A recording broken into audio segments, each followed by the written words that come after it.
Good afternoon, everyone. My name is Joan Mtaja. I am a regulatory and compliance specialist, also specializing in corporate governance.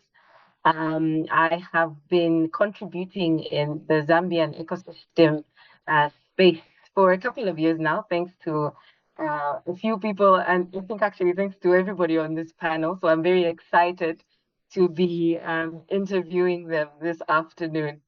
Um, so today on our panel, we are looking at the topic of sustainable impact through innovation and technology. And I think that the panel that we have before us, we couldn't have a better panel because each of our panelists are doing amazing things in their spaces. And we're really excited to be sitting at their feet, so to speak, to learn one or two things and to exchange ideas about what we can do with regard to sustainability, technology, and how we can make impact in that. So I will introduce our panelists, starting with Madam Violeta Bulc. She is a visionary leader, innovator, and entrepreneur with over 40 years of experience in creating and managing networks, strategies, and solutions that enhance the quality of life for people and the planet. She's also the CEO of Violeta, a company that is promoting the idea of eco-civilization. I'm sure you can see that from her background, a new civilizational paradigm that emphasizes sustainability. He is also the board member of the Europe-Asia Center, which fosters dialogue and collaboration between these two regions for global benefit. And as the G100 Global Chair, she is part of a global movement of women initiating 100 projects to bring positive change to 100 countries. I hope Zambia will be among them, Violeta, and also contributing to peace and prosperity. Additionally, as a former European Commissioner for Transport, she implemented policies that made mobility solutions environmentally friendly, competitive, and inclusive. You're very welcome, Madam Violeta. Thank you very much. I'm very happy and honored to be part of this great panel. Thank you very much. Our next panelist is Mr. Francis Mumbi, another experienced leader. He is in the field of finance, strategy, technology, and digital transformation. And he's currently serving as the head of the data office at Stanbic Bank here in Zambia. And he oversees the bank's strategy and artificial intelligence integration. He has a career that spans over 14 years, almost 2 decades at Stanbic, and he has driven innovations in data analytics and AI, helping to transform business operations and enhancing customer experience. He is committed to building a more driven business, a more data-driven business environment here in Zambia and abroad, and he sees immense potential for AI to revolutionize various industries. Thank you very much for coming through, Francis. You're very welcome.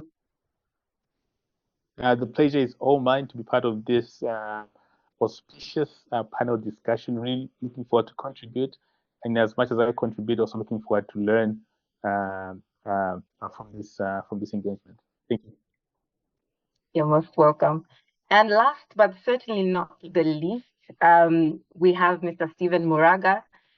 Stephen is a close friend, and one of the reasons that I'm actually playing in this space, I call it playing, but there's a lot of impact that he has had in the ecosystem, both here in Zambia and Zimbabwe. He is one of the co-founders of NyamukAfrica Solutions, and he's also the co-founder and CEO of Nyamula.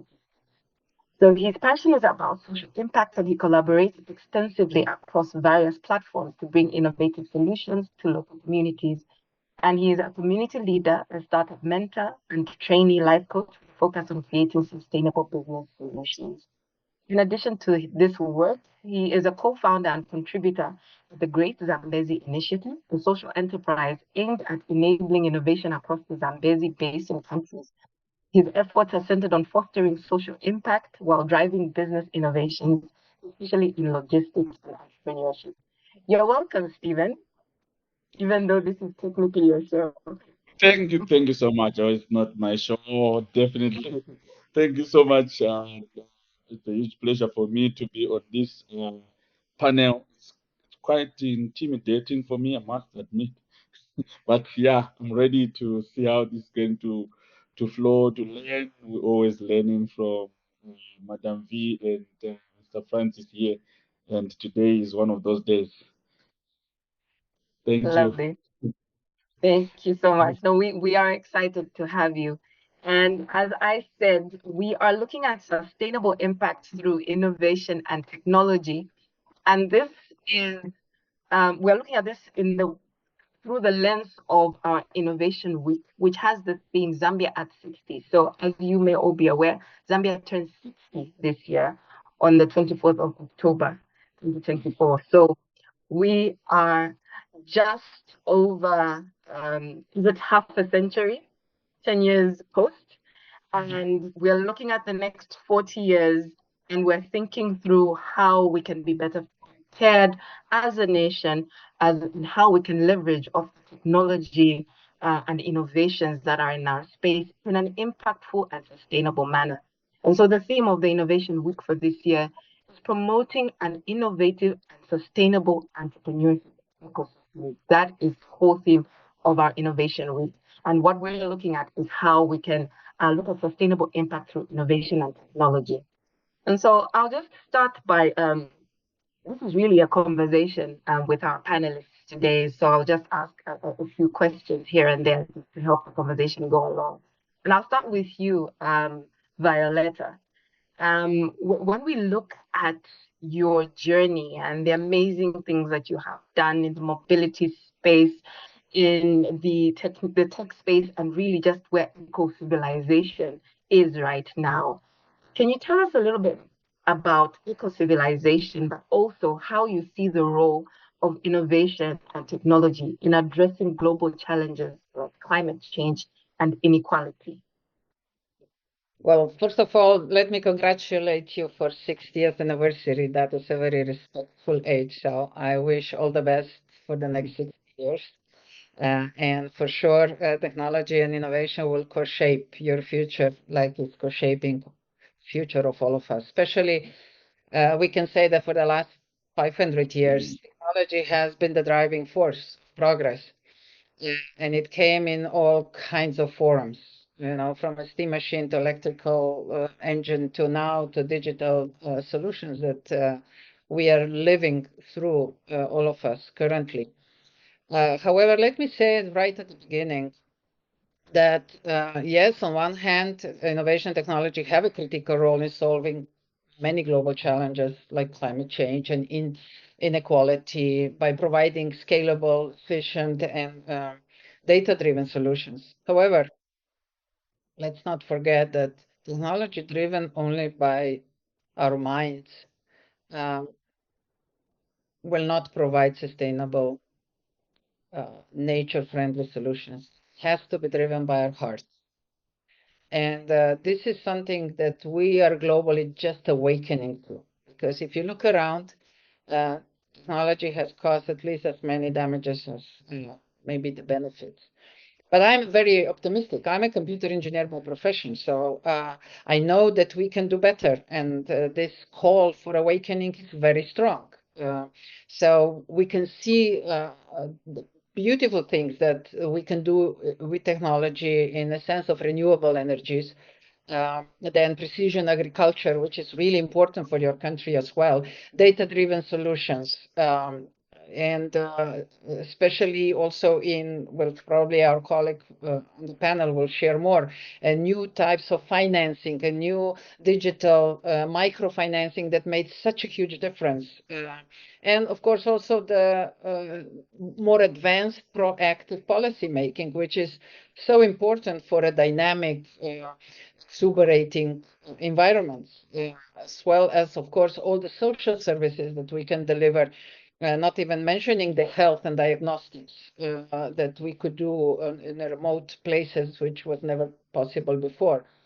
So yes, on one hand, we're challenged by sort of irresponsible management of a life cycle of our technologies that we produced. So we have lots of pollution that we have to more responsibly deal with. But on the other hand, we can see that this all can be addressed with a higher level of consciousness, with a more heart and spiritual involvement in our decision making. And in that case, when we do that in a broader scale, I think we can look forward to a bright future. And eco-civilization is right there at the middle of that. We are just really a network of people who care from all different environments, from all different professions. But what we share in this space, which we call eco-civilization movement, we share this high level of dedication to live well, to do the right things with all the mistakes we're going to do in between, but really to bring the passion to what we do and try to serve best to our own needs, but to the needs of a broader society, and absolutely to take into consideration also the needs of our beautiful planet. So that's where we stand. And you could see, I mean, I'm very much, let me not take too much time, but I would like to point a couple of examples that are really bringing optimism to Africa as well. Yeah, and my invitation is, yes, learn from others, take a look what others are doing, but make sure that your solutions are tailor-made for the African needs. Because every specific environment has specific needs that needs to be well-tuned for the local environments. Otherwise, they don't serve the purpose. Even contrary, they can damage the environment. And we see it like, I know if I'm informed correctly, okay, these are the information from the outside, correct me, but I know that in Lusaka, you have sort of non-profit organizations that works to improve market access and services for small farmers. I think that is a really, really great way. Also, you have a great, I think is it ZANACO, when in Zambia, where you have this micro financial literacy, I mean, apps for improving financial literacy and inclusion through digital banking services. I think that's great. And you provide like a mobile wallet that users can use and make transactions, even microtransactions, for the needs. Those are really very useful solutions.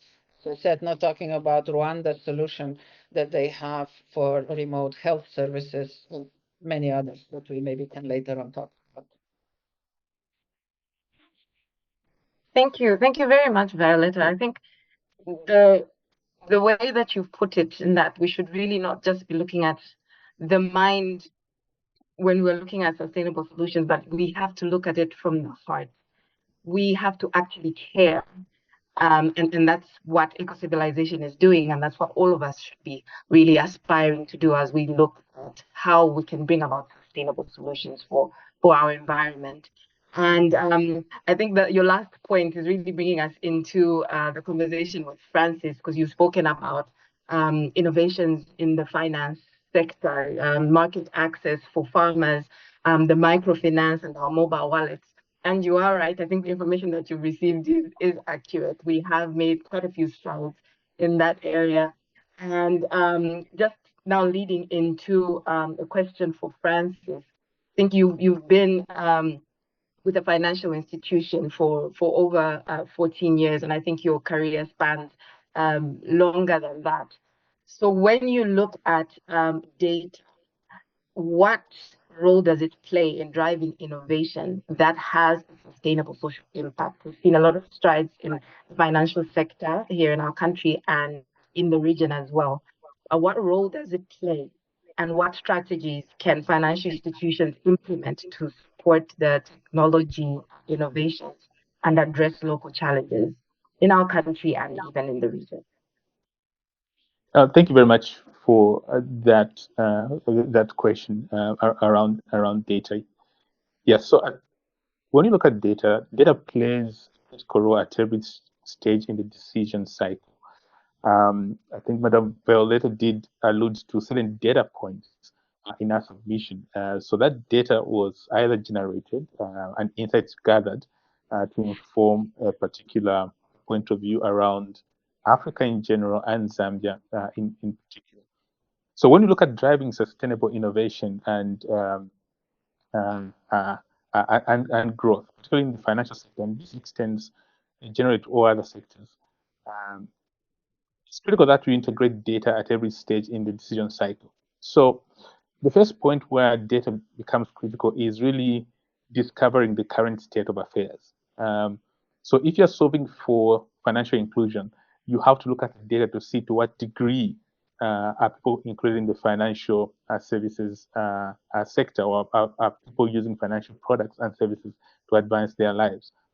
In assessing the current state, you also can drill down into the data to see what is the level of inclusion, say, across genders. So you can see how many women are included versus men, and begin to formulate strategies around how do we include society in general within the financial services play. So data plays a critical role in understanding the current state of affairs and really framing your problem statement.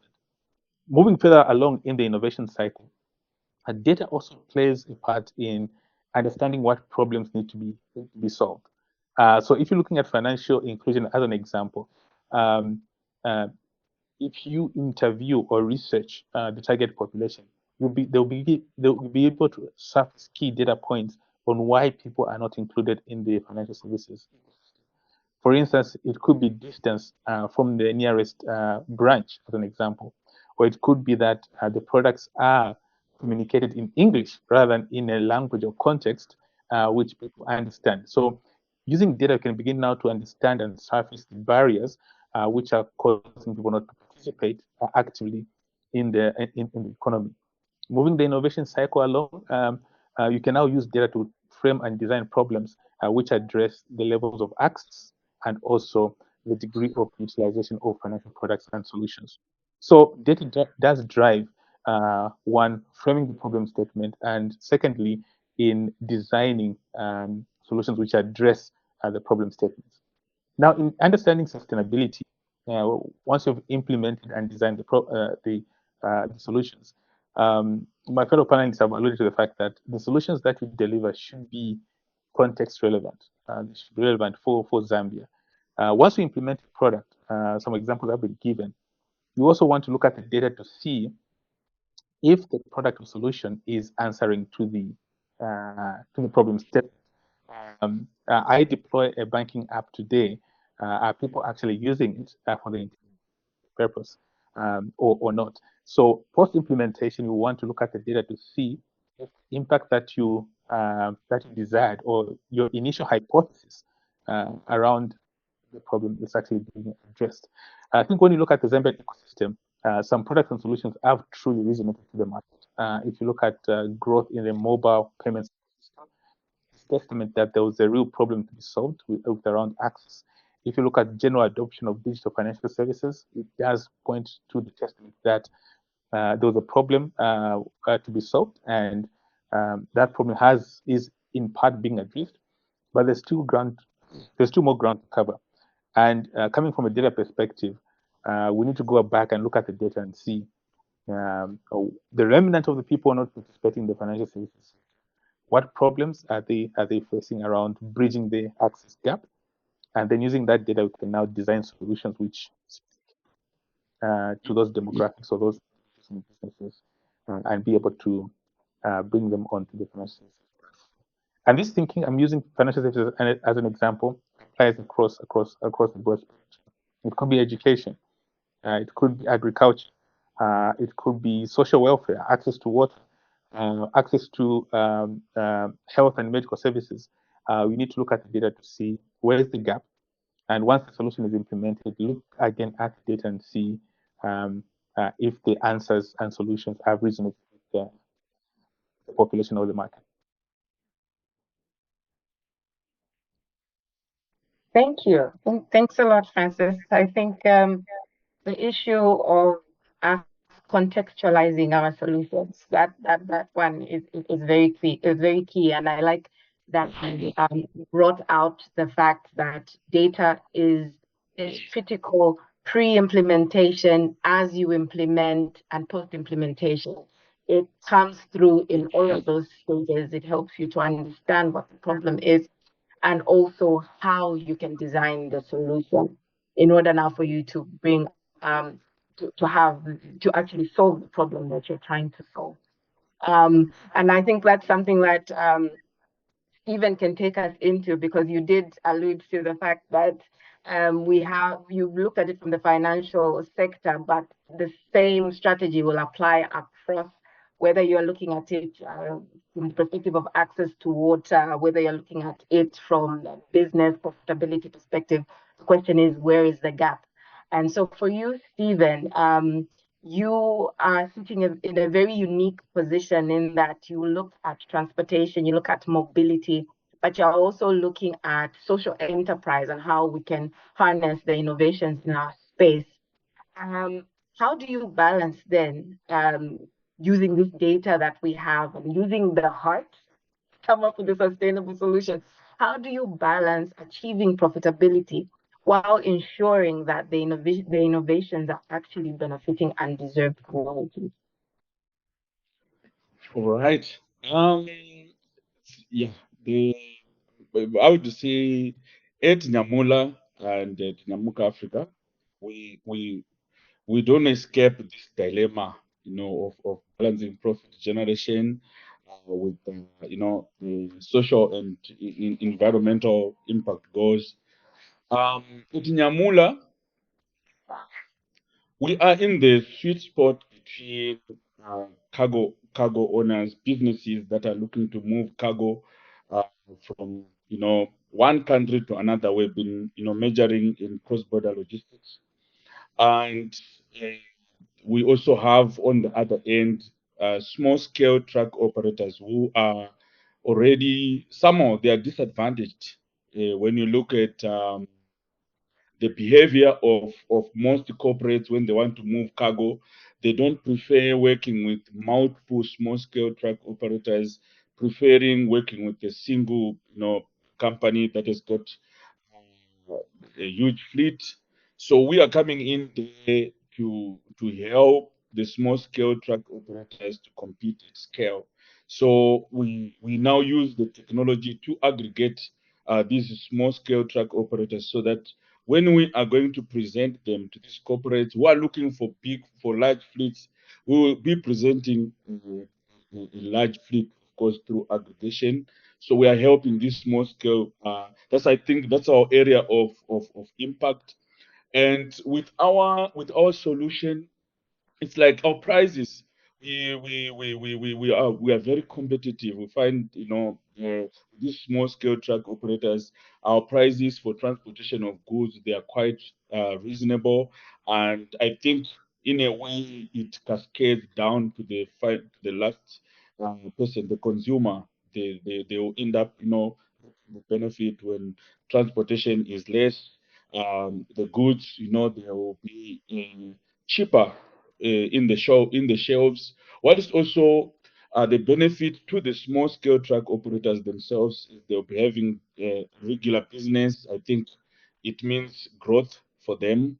On the NyamukAfrica side, yeah, we are now moving to a point where we would like to, pivot to a venture studio model where we are working with the the the, the young women and youth who will be looking to be involved in the world of business. Sometimes they do not have the capabilities in terms of building the technologies that they need to take their products to market, or just to realize the ideas that they are imagining. So we find ourselves in the middle there. Like developing these technologies can be costly if you are just to go to the random developers there.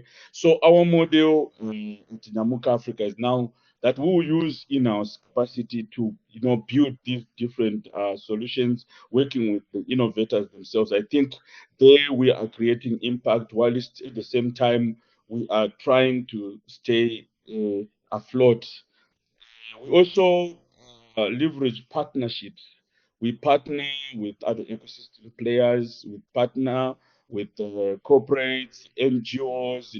Sometimes you find a situation whereby in our activities, instead of having the less privileged, those who cannot even afford to pay for the programs that we are offering. We end up finding maybe development agencies coming in to pay the bill so that we can, pass on the knowledge and the opportunity to those who are not deserved. I do not know if I did justice to the question, but that is how we are balancing between, being profitable. I've spoken to Francis a couple of times, and he has said a statement which always come back to poke me and say, you need to be in a good place for you to help. You can't just say I'm going all out for impact when you have nothing. So it's that unique spot to be where you need to look, okay, who can pay the bill so that this young person who cannot afford it can get it. So that's how we are coping. I'm speaking both from the Nyamula side and NyamukAfrica. No, I think you've tackled it quite well, and it just helped us to see how it's actually possible to look at it from both angles. You are looking at profitability and obviously sustainability, not just in the sense of impact, but also in the sense of continuity. And you can only do that if you're in a good place, like Francis said, so that you can then help. So I think, yeah, you've handled that very well. But you've also spoken to, and Violeta, I'll come to you. I'll go back to Stephen for now. But you have spoken to the fact that, for example, from the Nyamula perspective, you are using technology to aggregate and, to assist the small-scale trackers. And also from NyamukAfrica, there's a technology element there. I'll bring you to artificial intelligence, right? Because we can't talk about technology without bringing in some form of AI and machine learning. So from the perspective of NyamukAfrica and Nyamula, how are you exploring using AI or machine learning to improve the efficiency in those spaces? You are in the mobility space, you are in the innovation space through the venture studio. But how are you exploring the use of AI and machine learning? And also, what sustainable solutions can you derive from those innovations?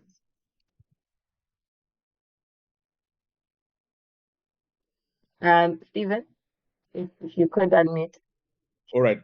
I might say we are still growing into this AI wave. You know, we are still exploring in terms of how best we can optimize, how best we can take advantage of artificial intelligence. But you see, when you in the case of Nyamula, where you are having you have Nyamula is almost like Yanko or Uber model, where the prices are not fixed, the rates are not fixed. There's this demand and supply. So we're looking at having the AI component helping, especially with the bidding, the bidding process for the rates. Like where the transporters will be bidding for the loads and so forth. I think AI can come in play in terms of giving you some kind of an understanding of what is exactly going on in the market in terms of um, in terms of the rates. Those are the ideas that we're exploring there, because sometimes you may just want to fix rates maybe lower than what is happening in the market or higher than what is happening in the market. So I think with the artificial intelligence, we stand a chance at staying on top of the game, understanding what exactly is happening within the market, which is so volatile. And then in NyamukAfrica side, I think at the moment the quick benefit of artificial intelligence has been around research. When you are looking to build these solutions, it's very easy now to use artificial intelligence to do research. Recently, I came across a platform called Go Zigzag. It's called Go Zigzag. You go there. So we've been sharing it with the founders that are in our community. You go there with your idea, just put in your one liner. One line. Of course, this is what I'm thinking about. You just click there, start. It will give you it will give you the nuggets, it will give you a lean canvas there to generate for you a lean canvas, say, okay, if you say, I'm looking at doing deliveries in Zambia, so to give you the competition. Okay, these are your competitors already who are playing the Zambian market. It's things that would take maybe a 2-day workshop for a startup founder to cover. You can just get that at the click of a button. 3 minutes, you have already a skeleton of your business. Then you now move into just going and do the validation and so forth. So I think those are the exciting trends. As we welcome this. I must tell you that I still have a lot to learn about I myself, but yeah, we are in it already. Thank you.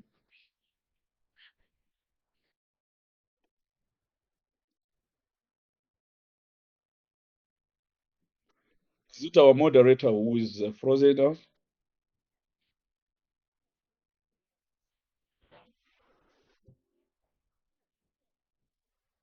Right.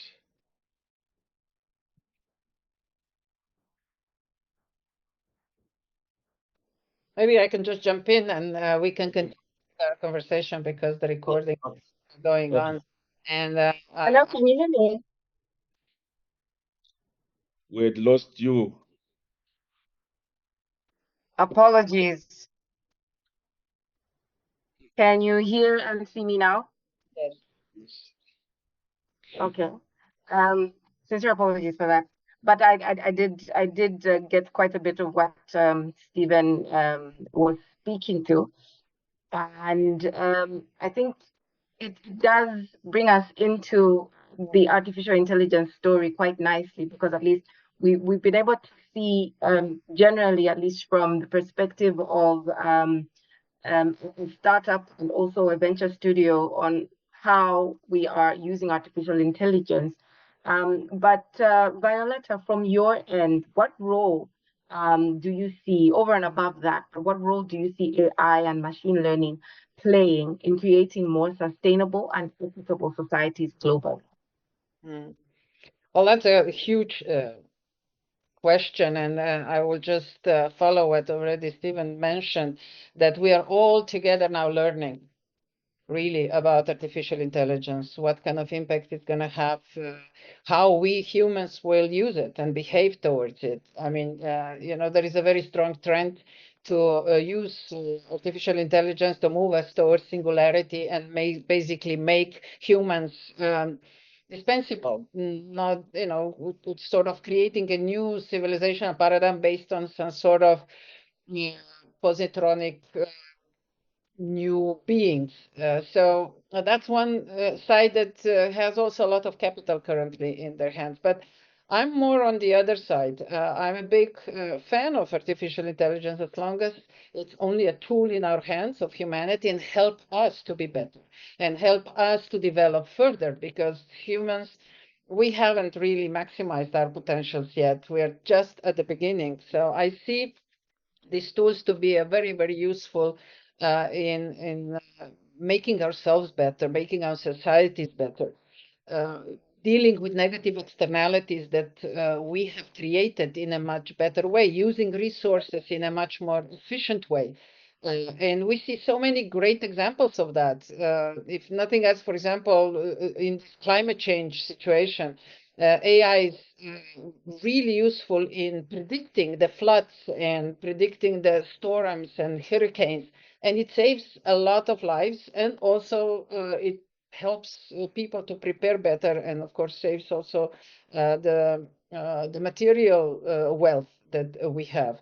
So on the other hand, we also have AI helps us great to manage waste better, to really do a much smarter separations, to be able to reuse much more material for the new cycle of products. So circular economy can benefit enormously from artificial intelligence, even in the rethinking phase and the redesigning phase, where really everything starts with new shapes, with new understandings of how forces work in the nature and do that in much smarter way. You, Stephen, already mentioned, and I would just re-emphasize the big plus of artificial intelligence tools for smart infrastructure altogether, including transport and energy. And if we want to modernize the transport well, we need well-managed, efficiently managed energy distribution, especially if we move towards electrification. So that we cannot imagine anymore how to manage that efficiently without help of AI tools. We see enormous support of different CIT solutions, and including AI, on smart farming. You know, today we could measure with intelligent precision systems what's the situation in the soil. We could do much more targeted farming without using so many pesticides, and that directly I'm hoping even to abandon them completely, and really through with the work with nature and with the use of technologies, really manage the soils to be to fertilize them in a natural way, and then of course save water through that and save oceans and have a better than extraction of CO2 from our air that we breathe, because when our oceans are dying, plankton is dying, and of course plankton is the biggest, it has the biggest absorption capacity of CO2, even better and higher than forests, because there's oceans are just bigger.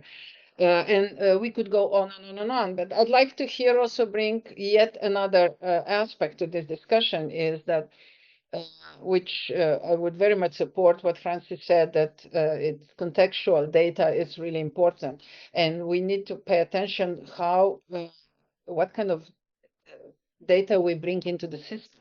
So garbage in, garbage out applies very much, and it's really, really necessary that data are always entered and captured at the source, so that there is no intermediate interventions. But at the same time, it does matter who writes applications.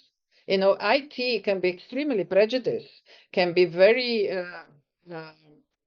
uninclusive.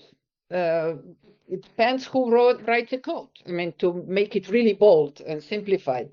So it is important what kind of regulatory framework we have within which we then manifest these technological solutions.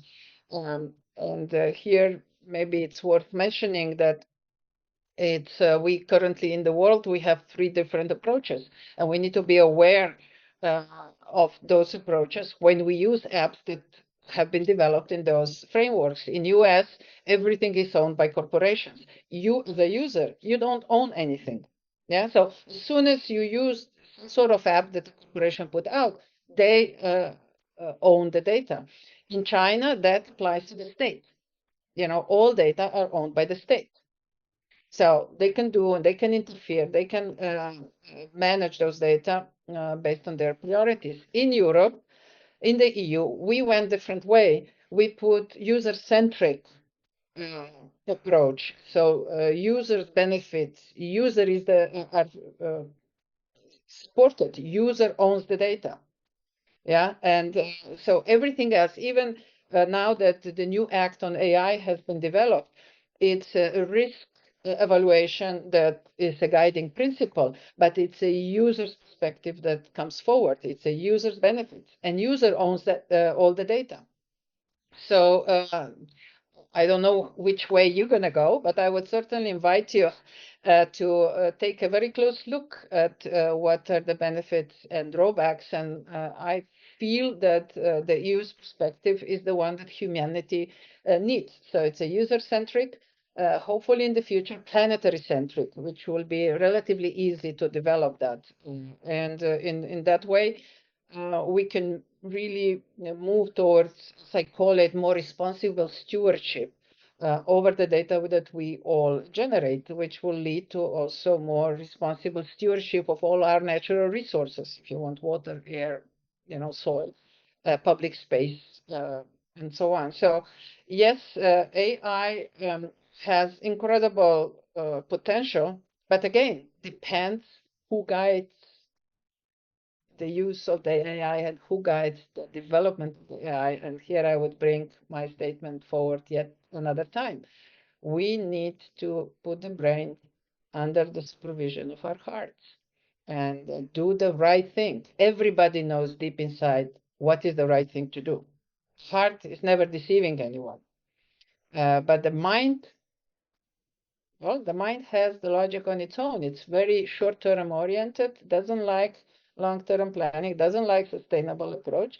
It's a short-term gain. And, we know now this. So if we put this together, we can have a very powerful solutions in the future. Thank you very much, Violeta, for that. I know that from the perspective of Zambia, we quite recently, in 2021, did enact our Data Protection Act, the very first of its kind. But we are still on that journey because it's currently undergoing a few amendments. I think we did try to structure it against the GDPR, and I'm hoping that we are getting closer to the user-centric as opposed to corporation or state owned in terms of data. So I think we are still on this journey as a country, and we are making quite some good strides in terms of protecting user data. We also have certain other regulations that are coming in, like our cybersecurity and cyber crimes, all of that, just to sort of protect the user data and user activities in cyberspace. So I think I'm quite excited to see where all of it is going. Um, and just to bring in Francis here, from the financial institution perspective, when we look at data, I'd like for you to focus on how we can use AI and machine learning to promote financial inclusion and empower underserved communities. How can we, living in this data-driven economy that we are in, and also looking at AI as a tool that can either be abused or used sustainably? How can we promote more sustainable financial inclusion and also serve the underserved? Yeah, no, thanks, Joan. I'm more of a techno optimist, so I would like to believe that we're going to use these tools which are available to us sustainably and drive the right outcomes, minimizing, of course, the externalities. Because I just want to also position the fact that the financial services sector and banking in particular has been using AI across the board beyond the current wave of AI that we're now experiencing. So we do apply machine learning across different aspects of the operations, both to manage risks and also begin to capture opportunities within the market space.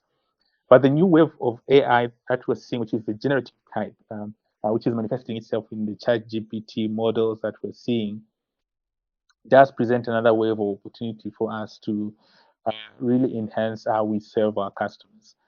And when I look at banking and financial services in particular, the approach that is emerging is that of a user-centric design and implementation. All the solutions and products should be centered around the user or the client in this regard. The client is in charge of their data. They choose how that data will be used, and depending on the choices that they present to us, the products and solutions that are given to them reflect those preferences. Now, bringing it back to how we can use these tools to drive financial inclusion for both excluded and underserved members of our community. The new wave of technologies do promise two things, which I think were not apparent in the previous waves of technological innovations. One is, of course, um, you can create higher quality products than previously. I think Stephen did allude to examples where he's using one of these AI tools to generate ideas on potential business model options. Similarly, when we're looking at our clients and looking at underserved communities, we're looking at to deploy AI, and we're deploying AI to see how best we can generate different options on how to serve our various communities. So using Copilot as an example, it does allow us to generate options around product solution mixes, which can resonate with the target customer base, those who are underserved as well as those who are excluded. The other promise of AI is, of course, reducing cost of products. So typically, when you increase the quality of the product, the price goes up. But the new web technologies have created sort of an discontinuity in the previous waves of technology innovations, in the sense that you can deliver higher quality products at lower cost. So that promise of reducing costs to deliver products, reducing the barriers of entry, we see that can deliver the promise of now delivering financial services to the last mile, high quality financial services to the last mile at an appropriate price for the users and consumers in this regard. So when we look at AI, one, allowing us to generate new product ideas. One, secondly, allowing us to create higher quality products, which that the need of the customers. But most importantly, allowing us to lower the cost to serve by deploying appropriate technologies which are powered by AI across the value chain.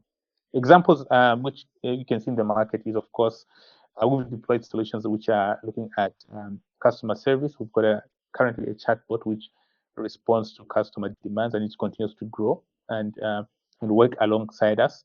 We're also deploying internally solutions which allow us to automate business processes. Again, those automated business processes allowing us to efficiently deliver products and services at higher quality and consistency to our clients. So when I look at AI, it's a great opportunity for us to drive financial inclusion.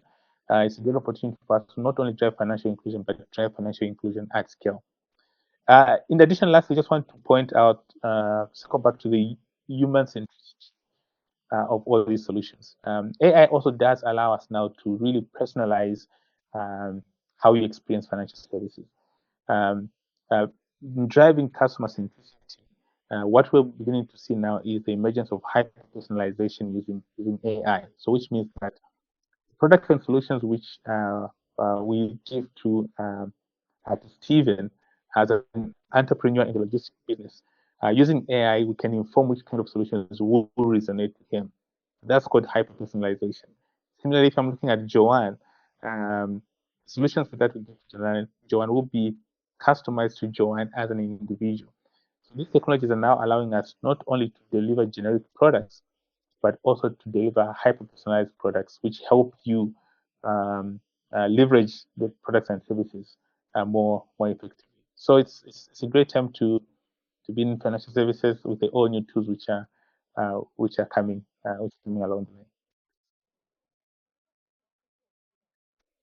Thanks a lot, Francis. I like that it's all sort of coming together. We are looking at user-centric solutions, which at the end of the day are culminating into higher quality, lower prices, but also personalized, which is what the consumer of today and the future is looking forward to having. So thank you very much for bringing us into this sort of the digital financial services part of our discussion.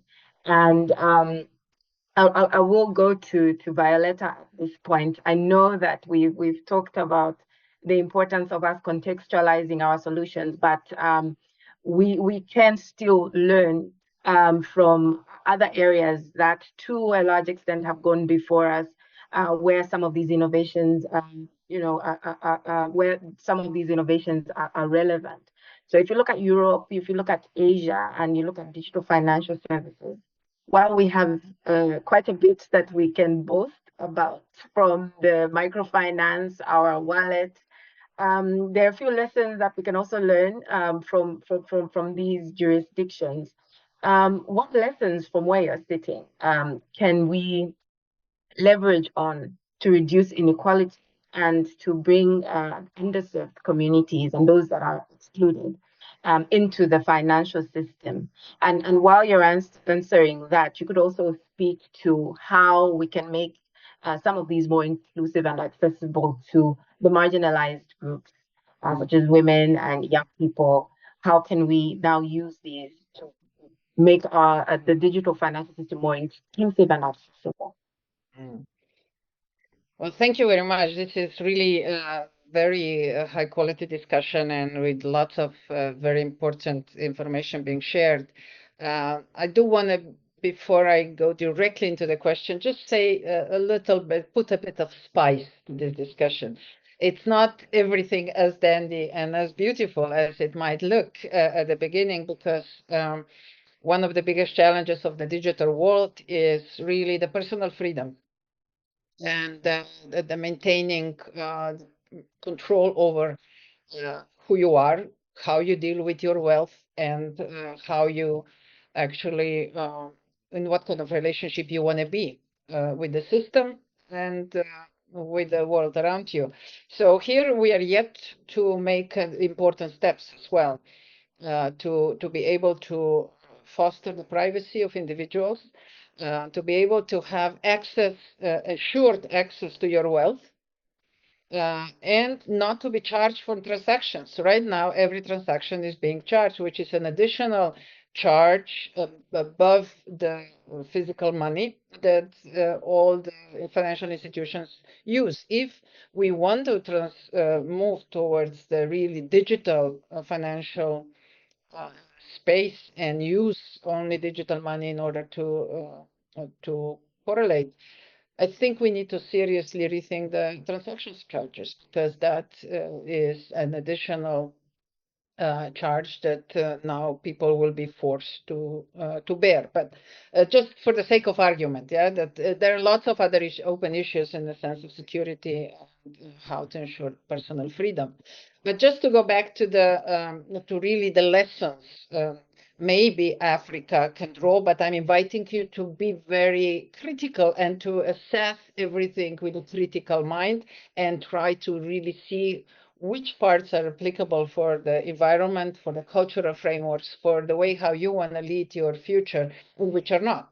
I will propose few, for example, from Europe and maybe few from Asia, which I know a bit less about. But first of all, what I think we did really right is that was Europe's investment in robust financial and digital infrastructure.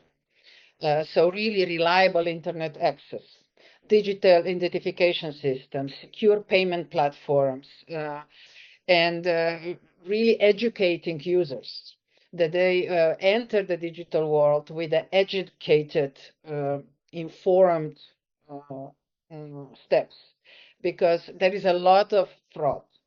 You know, there is it's really easy in digital world to do financial frauds with inexperienced, uneducated users. We see it here in Europe all the time. You know, there is a whole new world out there that is just trying to misuse the existing systems. So that is very important. And I think we've done a lot of good things regarding that, and with programs like EU's digital agenda, which really prioritizes connectivity and digital skills. Then another one is, for example, public-private collaboration. We've done a lot in that aspect. European countries have really efficiently utilized public-private partnerships to promote financial inclusion. Europe has launched special programs like InvestEU, where digital agenda and transport and energy are very strongly included as the potential interesting projects. And here EU gives guarantees for those projects that are really aligned with European vision and strategy. And of course, making all the projects much more attractive to other investors. So that's a very strong, very positive move that we've made. And Then, for example, creating adaptable financial products.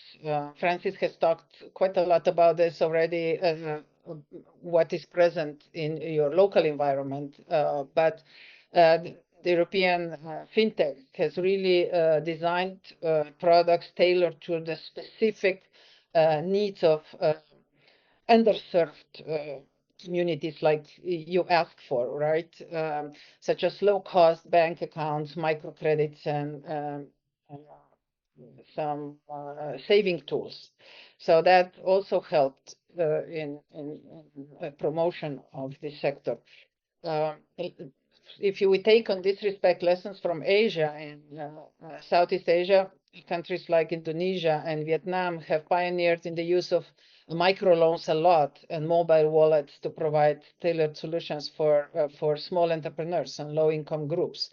And I know that that is very much applicable for Africa, like Ubuntu community circles, especially women Ubuntu circles, where they all then guarantee and they step behind one good proposal and give guarantees in a relationship with the bank. And of course, you need to have somebody on the side of the bank that is willing to talk to you about it and tailor the services to that need. But these are powerful circles, which, of course, have a sustainable nature.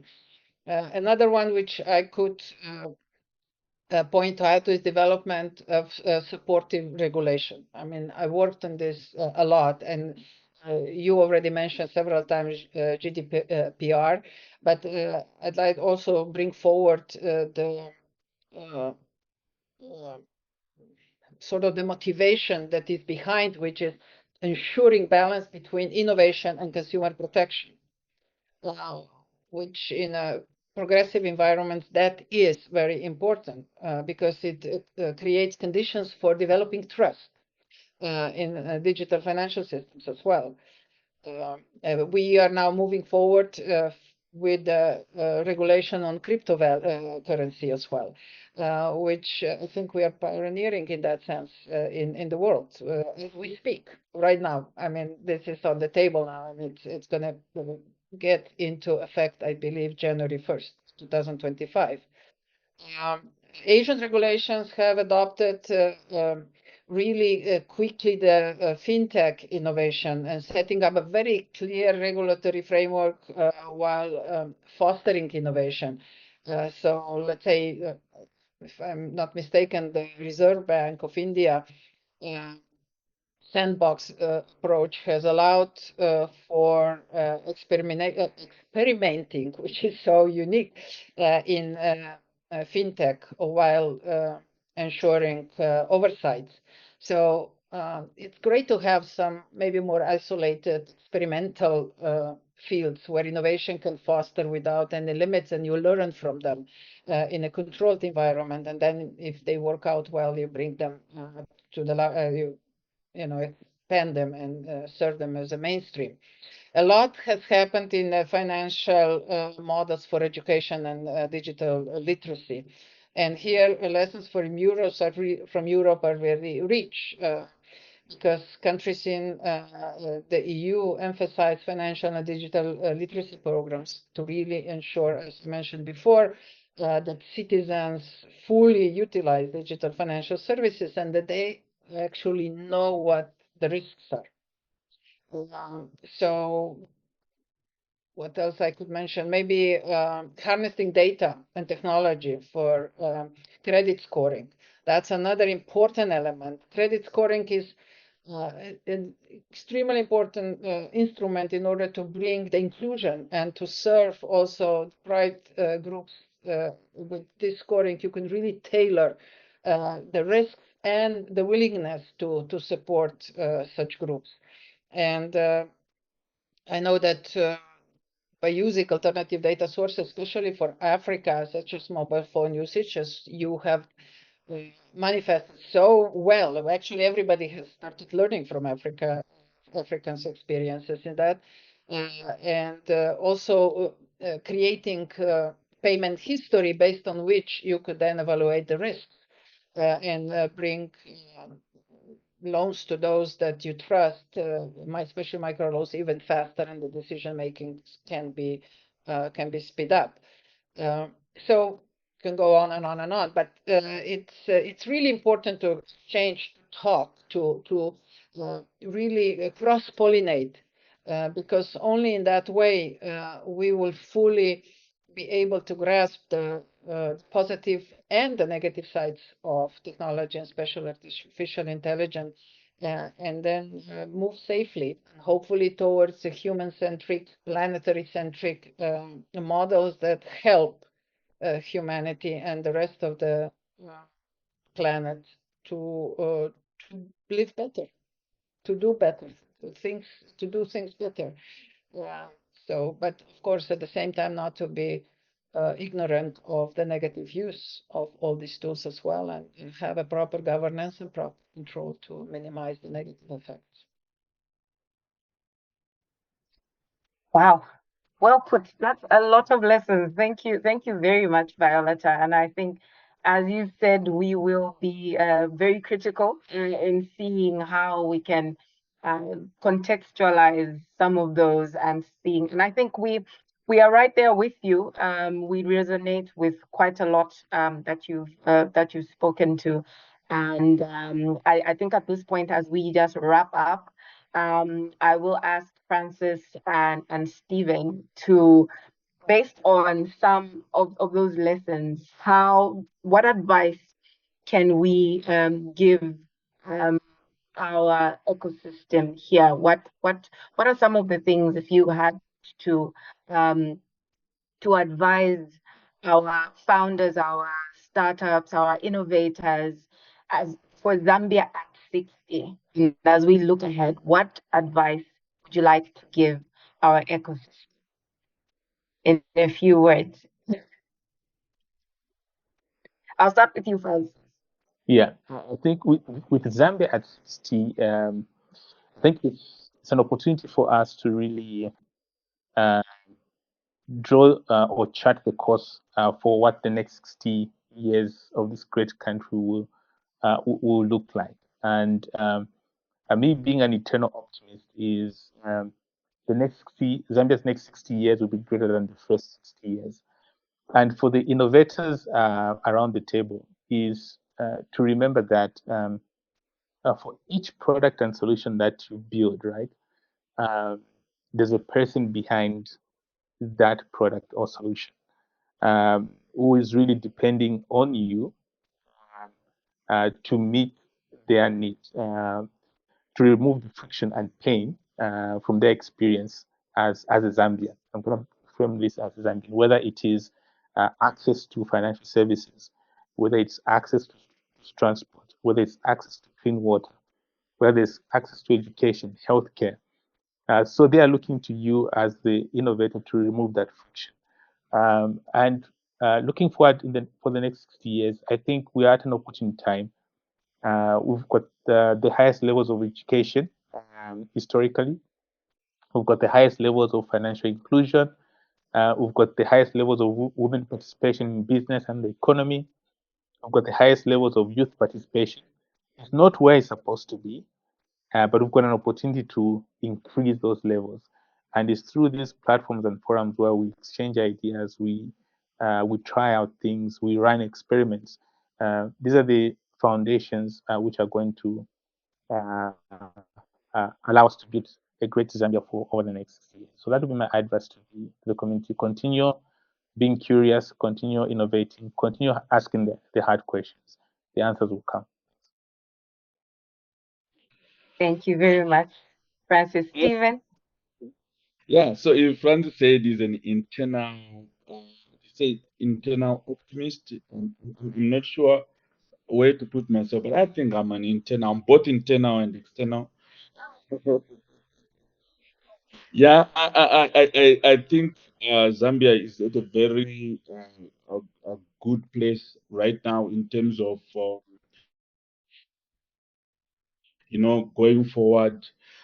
One of Africa's maturing democracies, which means we really do not have any excuse in terms of why we should not, experience this exponential growth, is one would say. I just want to encourage the ecosystem that we need to take advantage of opportunities like this Innovation Week. We have a lot of other activities in the ecosystem that seek to bring ecosystem together as compared to people, trying to work in silos. There will always be that gap, that information gaps that come when people don't converge oftenly to share information and exchange ideas. I think, yeah, I would also echo the words of friend Francis to say we need to continue being curious. We need to take interest in these things. When you say artificial intelligence, some people get scared. This technology advancement, they scare people. People think like maybe it's better I start preparing to go to the village because the city cannot stay with all these big words that are being spoken. But with curiosity, you end up realizing that no, this is something that you can actually use yourself, starting from from the bottom up. You With curiosity, I think, apart from curiosity killing the cat, it is also a way of helping us to grow and make progress. So Zambia is 16. I'm looking forward to contributing towards a better next years. Yeah, thank you so much. Together. Let's come together in ecosystem. Thank you. Thank you. Thank you very much, Stephen. And Violeta, your final words and advice to our ecosystem before we ask for questions. Okay, no advices because just good practices, just a lot of information shared because advices can be very deceiving. So, I love the way how we delivered this discussion. We exchanged points of view, experiences, but let me here invite the government because we haven't spoken much about it, and I've been part of it for a long time. So there are four elements that drive the success of a country. First, people. Invest in people, really, and give them knowledge, develop self-confidence, teach them how to collaborate, keep them curious, as Francis and Stephen already said. Second source are natural resources. You have them. You are rich. Now use the innovation, the power of innovation to create value, to be smart, to use smart solutions in order to manage that. The third one is energy. Green energy is the future. Innovate in the field of green energy. Empower Zambia with the green energy, and maybe you can even export it. This is really the element that makes the difference, huge difference. And last but not least, data. We've spoken so much about it. This is the fourth, but not the least important element. And gather your data, create big repositories, and put good analytic tools on that you will be equipped with timely data to make the proper decisions for the whole country, for individuals, for communities, and of course for yourself. So just an invitation, no advice. Look at me. I started to clap instead of unmuting. Thank you. Thank you very much. I think this conversation would be incomplete without bringing in our policymakers and the government because we can't do this without them. Thank you very much, Violeta. At this point, I think I will go to our audience and just ask if we have any questions for our panelists.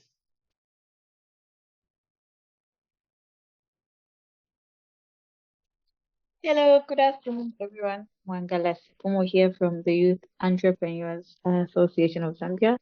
No questions, but I've been following the conversation. It's been quite insightful, and I think it shows that we are headed in the right direction. I think, as alluded by other speakers, that we are not where we want to be or where we're supposed to be, but we have started this journey, and it can only be achieved through collaboration with ecosystem, the policy players, makers rather, and all other players brought together to achieve this thing.